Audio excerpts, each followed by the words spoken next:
Bonjour à toutes et à tous et bienvenue sur Beyond Yourself, le podcast. Je suis Julie Danet et les intimes m'appellent la queen du passage à l'action. Parce que oui, je suis persuadée que nous sommes toutes et tous capables de tout, à condition de se bouger les fesses. Je suis coach certifiée et j'accompagne les coachs et les professionnels de l'accompagnement à développer leur business et leur mindset. Ici, c'est un espace de partage, en solo ou accompagné avec un objectif simple, que tu puisses vivre sereinement de ton activité tout en kiffant ta vie au quotidien. Et tu l'auras compris, à chaque épisode, tu auras des actions concrètes à appliquer dans ton business pour t'aider à atteindre toutes tes ambitions. Tu es prêt ? C'est parti pour l'épisode du jour. Et c'est parti pour le jour 3 de cette planification de l'année 2024. Aujourd'hui, on va parler planification, mais planification de tes jours off et de tes vacances. Parce que oui, plus tu vas planifier tôt tes jours off et tes vacances, et plus tes jours off vont être à ton service parce que tu vas les intégrer pleinement dans le déploiement de tes actions annuelles. Donc c'est pour ça que je parle avant de tes jours off, avant même de parler en fait de tes objectifs pour l'année prochaine, parce que pour moi c'est un indispensable. Si tu veux avoir le bon équilibre pour toi et pour ton business, il est nécessaire que tu prennes déjà du temps pour toi et que tu saches quand il va y avoir du temps pour toi. Donc vraiment, s'il te plaît, ne fais pas l'impasse sur ces jours off, ils sont vraiment essentiels pour ton équilibre, mais aussi pour ce que tu apportes toi au niveau de ton business, donc ce que tu vas apporter à tes clients et à ton audience. Donc, fixe dès maintenant les périodes de vacances dans ton agenda. Vraiment, tu ouvres ton Google Calendar ou peu importe le support que tu utilises, et si tu n'en utilises pas, eh bien c'est le moment de commencer parce que ton calendrier, c'est vraiment la base qui doit être la plus solide finalement dans ton business. C'est où il y a tout.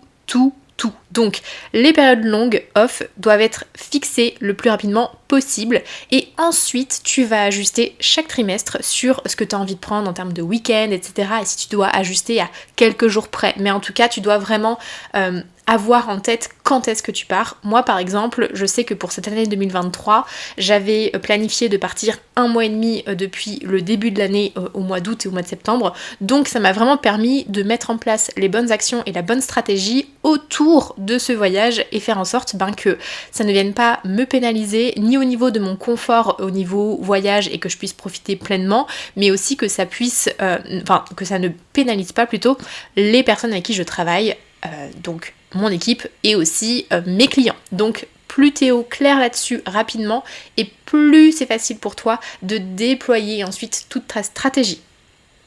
Et comme je te le disais tout à l'heure, vraiment pense à intégrer tout dans un seul et même calendrier, parce que plus tu vas avoir une vision exhaustive de ce qui se passe dans ta vie au niveau pro mais aussi au niveau perso, et plus tu vas être efficace et moins tu vas te cramer, parce qu'on est bien d'accord, l'objectif c'est de durer le plus longtemps possible et ça passe par justement le respect de soi et le respect de son temps. Donc centralise tout. Je sais qu'il y a des personnes qui ont un calendrier pour le pro et un calendrier pour le perso, sauf que ne pas avoir en visuel tout ce que tu as à mener au sein d'une même semaine, une même journée qui intègre à la fois ton pro et ton perso, vraiment c'est perdre la maîtrise de ce qui va se passer dans ta journée, dans ta semaine, dans ton mois, dans ton année. Donc quand tu planifies tes semaines, fais en sorte d'avoir bien en tête ce qui se passe au niveau pro, mais aussi absolument au niveau perso, parce que ton énergie ne fait pas la différence en fait entre les deux. Tu es une seule et même personne,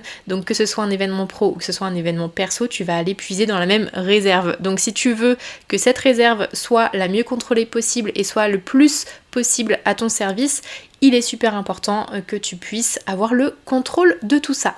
Je pense que tu auras compris mon message du jour. Il est important de prendre du temps pour toi et il est important que tu maîtrises ce temps que tu prends pour toi. Bien entendu, au cours de ton année, il y aura peut-être des moments où de manière spontanée, tu vas avoir besoin de plus de repos que ce que tu avais anticipé, mais dans toute ta planification, si elle est bien faite, normalement tu as cette flexibilité qui s'offre à toi. Donc je te fais confiance là-dessus, de planifier tes jours off, tes vacances, tes longs week-ends, etc.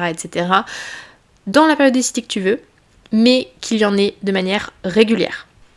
C'est terminé pour le jour 3, j'espère que tes actions pour planifier 2024 sont en cours et que ça se passe bien.